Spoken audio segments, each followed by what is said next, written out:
Bismillahirrahmanirrahim. Assalamualaikum warahmatullahi wabarakatuh. Salam sejahtera, salam penyatuan ummah. Alhamdulillah rabbil alamin, wassalatu wassalamu ala Rasulillah wa usalli wa usallim ala nabil karim wa ala alihi wa sahbihi ajmain. Saudara Hasan Omar naik jadi ketua PAS kawasan, susun sahabat saya yang berhormat Ustaz Syahril Azman Abdul Halim, iaitu Ahli Dewan Undangan Negeri kawasan Jengka. Seterusnya panel kita yang kedua iaitu PU Said Bakri Said Ishak, merupakan panel bagi forum produk Muslim perkukuh ekonomi ummah. Rakan-rakan pimpinan PAS, seterusnya rakan-rakan, tuan-tuan dan puan-puan yang saya kasih sekalian. Pertamanya, marilah kita sama-sama bersyukur pada Allah SWT kerana dengan limpah kurnia serta keizinannya memberikan kita kesempatan, kelapangan dan kerehatan pada hari ini untuk kita hadir di dalam program yang saya dipahamkan bahawa akan berlangsung selama 3 hari. Anjuran PAS kawasan Temeloh ataupun Al-Fatih, lebih kurang lah tu. Maknanya orang yang sama tetapi kita buat atas NGO Al-Fatih, yang mana ianya berlangsung selama 3 hari di kawasan Temeloh ini. Terlebih dahulu saya ingin mengucapkan jutaan terima kasih kerana menjemput saya datang kemari dan bagi merasmikan Expo Produk Muslim yang kita kira bahawa ianya sangat tepat pada masa dan waktunya. Apatah lagi pada hari ini kita insya-Allah akan dipertuntunkan oleh 2 orang penalis yang hebat, kerana saya kenal yang berhormat Ustaz Syahril yang di dalam Dewan Undangan Negeri tidak pernah sekalipun tidak bangun apabila ada isu-isu yang berkaitan dengan soal yang menyentuh soal agama dan juga kepentingan ummah ini. Jadi beliau sentiasa berperanan penting, terutama sekali mengemukakan hal-hal berhubung dengan ummah ini. Dan sudah tentulah pada malam ini mereka akan memberikan dan juga menggarap soal-soal kenapa perlunya kita BMF, iaitu Buy Muslim First, Buy Muslim Product First. Kenapa, mengapa dan sebab apa. Tuan-tuan dan puan-puan sekalian, kita semua kena tahu bahawa landscape politik Malaysia ini telah berubah. Kita berubah selepas PRU yang ke-14, di mana kita dapati bahawa suasana tidak lagi seperti yang sebelum ini. Sebelum ini kalau kita tengok selama 61 tahun Kerajaan Barisan Nasional yang memerintah, kita mengambil pendekatan apa yang kita sebut sebagai pendekatan wasatiyah, iaitu pendekatan yang sederhana. Kita berkongsi kuasa di dalam arti yang sebenarnya. Kita memberikan ruang kepada semua kaum Melayu, Cina dan India yang ianya mengikut ketetapan apa yang telah ditetapkan di dalam perlembagaan Malaysia. Dan ditambah pula dengan apa yang kita telah persetujui di dalam social contract yang sama-sama kita sama-sama perjuangkan semasa kita menuntut kemerdekaan oleh our forefather ataupun bapa-bapa ataupun bapa-bapa ataupun tokoh-tokoh yang ketika itu menuntut kemerdekaan daripada British. Kita mengamalkan sikap ini, kita mengamalkan polisi ini. Sebab itulah kalau kita lihat bahawa selama 61 tahun kita boleh menikmati dan kita boleh mengimbau dan kita boleh memperlihatkan sendiri bagaimana pencapaian yang dicapai oleh Malaysia sebagai sebuah negara yang membangun daripada negara yang dulunya negara pertanian yang ke belakang, yang tidak ada apa pun, tetapi oleh kerana polisi ataupun sikap ataupun kefahaman pemimpin ataupun apa yang kita katakan world view pemimpin, world view pemimpin yang ada itu benar-benar menghayati apa yang kita katakan sebagai kongsi kuasa tadi, Melayu, Cina dan India ini, maka negara dapat membangun dengan baik. Sehingga kan Malaysia disebut sebagai the Asian Tiger, yang mempunyai potensi masa depan untuk menjadi sebuah negara maju. Tetapi apabila berlaku PRU yang ke-14, di atas kempen yang kita tahu bahawa ianya lebih kepada kempen yang berbentuk fitnah dan janji palsu yang dibuat oleh kerajaan yang ada ini, akhirnya kerajaan Barisan Nasional yang bertapak ataupun yang memerintah selama 61 tahun itu tewas. Dan kita juga kena mengakui bahawa tidak ada satu kerajaan pun di dalam dunia ini yang akan kekal. Tidak ada. Tetapi bila masa dan waktunya. Dan suasana landscape politik Malaysia pun berubah. Kita merasakan bahawa suasana politik ini, ia lagi tidak. Environment politik, udara politik, ini kesegaran politik tidak lagi seperti apa yang kita nikmati sebelum ini. Beberapa pihak merasakan kita tertekan. Beberapa pihak merasakan mereka sangat menguasai. Ancaman-ancaman tertentu telah dirasai. Soal-soal pokok, soal-soal asas yang dirasai terutama sekali orang Islam dan orang Melayu. Jadi sebab itulah apabila tewasnya ini Barisan Nasional ini, maka ada satu kesadaran baru di kalangan orang Melayu dan juga orang Islam, bahawa selama ini kita tidak pernah mempersoalkan di mana kita beli barang kita, di mana asalnya ataupun bagaimana ianya dibuat, asalkan ianya ada tanda halal di tempat tersebut, kita terima dengan terbuka. Kita ada apa yang kita katakan sangka baik ataupun husnuzan ataupun sangka baik pada semua, kerana kita telah dididik sebegitu rupa. Sebab orang Melayu ini menerima Islam sebagai agamanya, kerana Islam mendidik kita untuk kita bersikap terbuka dan menerima dan sentiasa ada sikap bertolak ansur. Tetapi apabila seperti saya nyatakan tadi, maka timbul kesedaran baru di mana telah sampai masanya bahawa orang Islam mesti mempunyai satu kesedaran baru untuk membantu sesama Islam. Kita tidak pernah menidakkan orang lain. Kenapa? Ada di antara industri yang memang orang Islam terlalu sedikit dari segi perlibatannya. Sebagai contoh, industri perabot. Hanya 3% daripada industri perabot di Malaysia ini yang ianya melibatkan atau orang Islam atau orang Melayu yang terlibat. Hanya 3% daripada 100%. Tetapi apa kita lihat bahawa industri yang paling besar sekali, antara produk harian yang paling besar adalah produk pemakanan. Sebab itu kalau kita lihat, saya sempat membuat sedikit kajian. Bukanlah kajian sangat, tuan-tuan. Kajian sekarang senang. Kalau dulu memang susah. Masa saya belajar di universiti dulu, YB, memang susah YB. Kan? Sekarang ni kita pergi saja ke Google, semua kita tahu. Jadi kalau orang tu hebat, dia tahu figure tu, dia tahu nombor itu tu saplik lah. Daripada rumah kemari dia dah tahu semuanya, kerana semuanya ada di dalam internet. Kata kalau kita lihat dari segi produk ataupun wholesaler ataupun pemborongan barang-barang makanan ini, pemborongan, ianya menyumbang kepada 1.32 trilion pada tahun 2017 ke 2018. Ianya 1.32 trilion itu, ianya juga menyumbang kepada 29.8% daripada GDP ataupun keluaran negara kasar. Maksudnya, kalau kita ada duit RM100 tu, 29.8% kita akan gunakan duit itu untuk pemborongan barang-barang yang macam ni.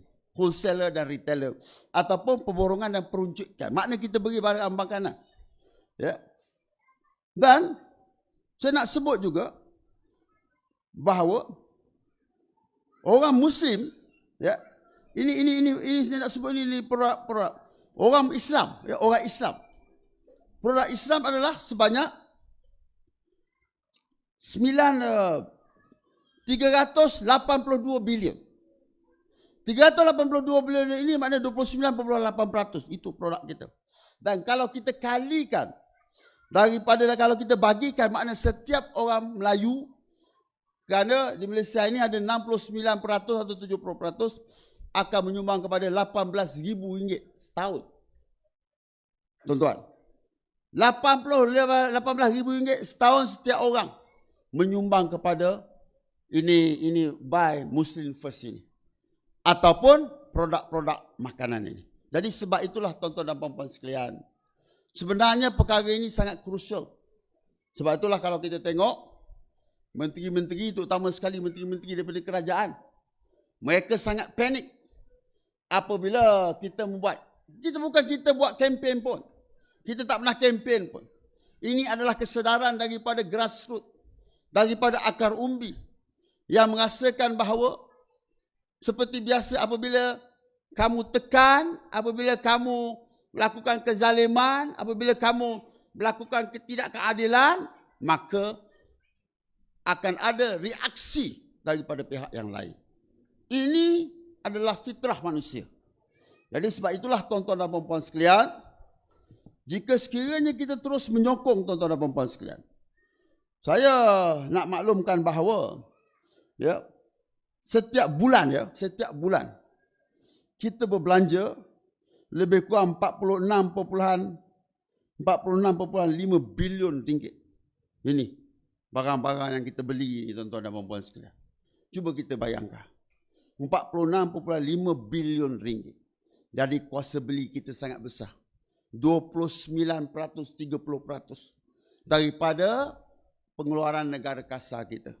Iaitu pengeluaran negara kasar atau putaran ekonomi kita yang menyediakan pekerjaan, yang menyediakan orang bekerja di supermarket, yang menyediakan transport ataupun pengangkutan, yang kemudian lori tersebut dia beli minyak, kemudian minyak tersebut dia bawa pula angkut ke tempat lain, yang bertanam sayur, kemudian ada pekebun, kemudian sayur tersebut perlukan baja, kemudian pesawah padi dan sebagainya. Dia ada apa yang kita sebut sebagai change of reaction. Ini dia tuan-tuan dan puan-puan sekalian. Jadi kalau sekiranya orang Islam betul-betul sedar bahawa kita ada kuasa beli. Sebab tu dulu tuan-tuan, kita puas kita kempen. Saya dah duduk dalam kerajaan dah lama dah. Kita kempen macam-macam.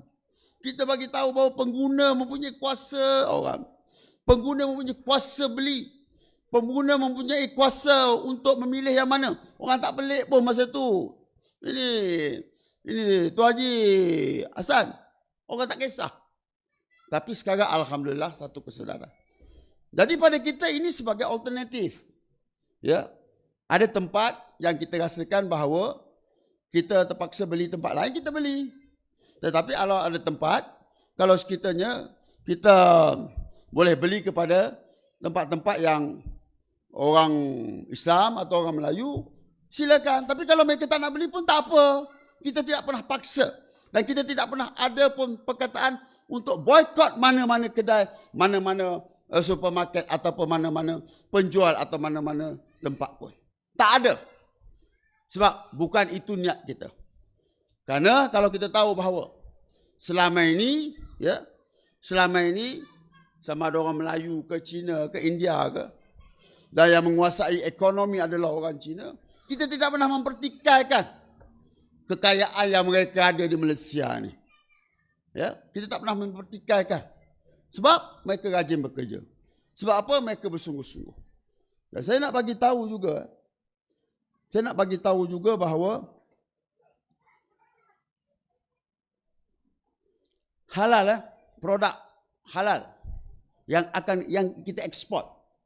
Yang kita ekspor pada tahun lepas meningkat sebanyak 11% kepada 49,9 bilion ringgit. Cuba kita bayangkan. Kita buka kilang. Bukan di Temerloh je, di Jengka pun kita buka. Tempat ramai orang Melayu. Buat macam-macam produk.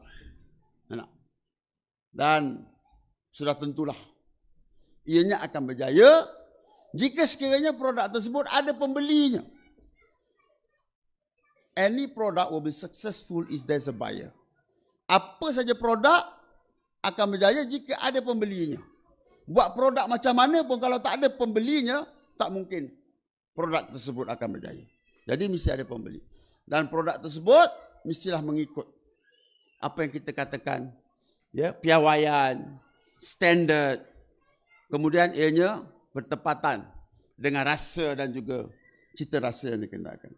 Saya nak bagi tahu bahawa mengikut Halal Development HDC, Halal Development Corporation, ya, menjelang tahun 2030, ya, 2030 maknanya ini produk halal ni yang akan kita ekspor. Jadi apa 2020 yang akan kita ekspor lebih daripada 50 bilion. Jadi maknanya potensi untuk halal produk ini adalah sangat baik. Sebab apa tuan-tuan dan puan-puan sekalian? Kerana kalau di luar negara, apabila kita sebut halal ini, dia akan sebut suci. Halal means clean. Kalau kita orang Yahudi, mereka akan beli produk yang hanya ada tulis K, kosher. Maksudnya produk kosher ini, mereka tak akan beli produk-produk yang lain. Orang Yahudi ini. Saya lama duduk di Amerika. Tak lama sangatlah, 8 tahun nak. 8 tahun tu lama ke? 8 bulan tu kejap lah, 8 tahun. Jadi kalau orang Yahudi dia akan tulis K, kosher. Kosher maknanya dia hanya akan beli produk itu saja. Kerana pada mereka K maknanya clean, bersih. Dan halal means clean. Jadi kita kena campaign itu. Sebab tu kalau kita tengok banyak syarikat-syarikat yang sebenarnya bukan milik orang Islam pun. Tetapi mereka menggunakan, ya, mereka nak dapat sijil halal. Dan saya nak bagi tahu pada tuan-tuan sekalian bahawa semasa Kerajaan Barisan Nasional dululah, Kerajaan Barisan Nasional telah memperkasakan halal sertifikat ini. Kita telah memperkasakan halal sertifikat sehingga halal sertifikat kita ataupun sertifikasi halal ini diiktiraf kepada seluruh dunia. Kalau sekiranya kita pergi ke mana-mana di seluruh dunia, kita tengok di kedai tersebut ataupun di produk tersebut ada halal yang ianya diiktiraf oleh JAKIM, masa orang akan sangat yakin dengan produk ataupun tersebut. Ini kehebatan Malaysia. Bagaimana kita betul-betul nak jaga, ya, sebab kita tahu bahawa maqasid syariah nak jaga keturunan itu, mestilah makanan-makanan yang baik-baik. Betul tak Ustaz? Ya? Jadi tuan-tuan dan puan-puan sekalian, saya berharap benar supaya kita akan teruskan kempen ini. Saya dipahamkan bahawa di peringkat negeri juga Datuk Seri Mufti dan juga Jawatankuasa Hal Ehwal Pengguna dan NGO-NGO juga akan melancarkan. Jadi nampak gayanya kita lebih awal lagi lah Fatih ni, ya. Apa namanya, lebih awal lagi. Dan saya dipahamkan bahawa besok kita ada Hari Sayyidatina Khadijah, ya. Ini tak apalah. Kalau saya nak berceramah pula saya kena, pasal Sayyidatina Khadijah ni, maka nanti apa namanya, PU Syed Bakri dengan YB kita dia duduk depan tu je lah.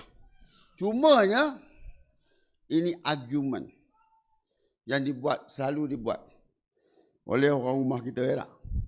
Dia cakap, kalau nak ikut Rasulullah, ikutlah macam Sayyidatina Khadijah. Maknanya kalau nak kahwin lebih, dia cakap, ikut Sayyidatina Khadijah. Sayyidatina Khadijah meninggal dulu, wafat dulu baru kahwin satu lagi. Jadi maknanya kita ni tak adalah, ya, YB, ya. Saya tak tahulah. Sebab saya dapat ini, ingat YB pun ingat yang Datuk Syed Ibra sebut dalam apa? Dalam dewan dia. Dia cakap Ainul Basirah Wayadul Qasirah, ya. Maknanya mata celik tapi tangan pendek. Dia ni termasuk dalam golongan tersebut lah.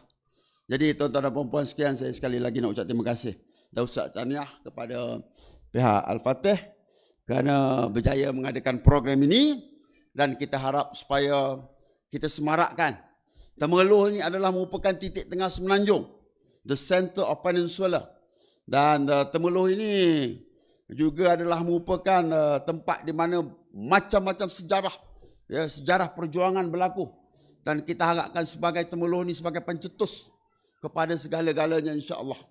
Kita di negeri Pahang, ya, kita akan terus mempromosi atau dari segi pelancongan. Dan tahun lepas negeri Pahang secara keseluruhannya, ini bukannya kita cakap, ini Kementerian Pelancongan dan Kebudayaan yang diperintah oleh Pakatan Harapan. Negeri Pahang adalah merupakan negeri nombor 1 dari segi kehadiran pelancong domestik tahun lepas. Ya, kita nombor 1. Jadi alhamdulillah kita nak terus kekalkan prestasi ini. Kenapa? Apabila orang datang, ya, melancong ke negeri Pahang, mereka akan memberikan pulangan kepada apa yang kita katakan kepada industrial players ataupun pemain-pemain, insya-Allah. Jadi tuan-tuan dan puan-puan, kerjasama daripada semua pihak sangat diperlukan. Jadi sekali lagi ucap terima kasih tahniah sekali lagi. Dengan kata-kata ini saya merasmikan, ya, Forum Bicara Halal Produk Muslim Perkukuh Ekonomi Ummah sempena Expo Produk Muslim. Sekian, wabillahi taufiq wa hidayah. Assalamualaikum warahmatullahi wabarakatuh.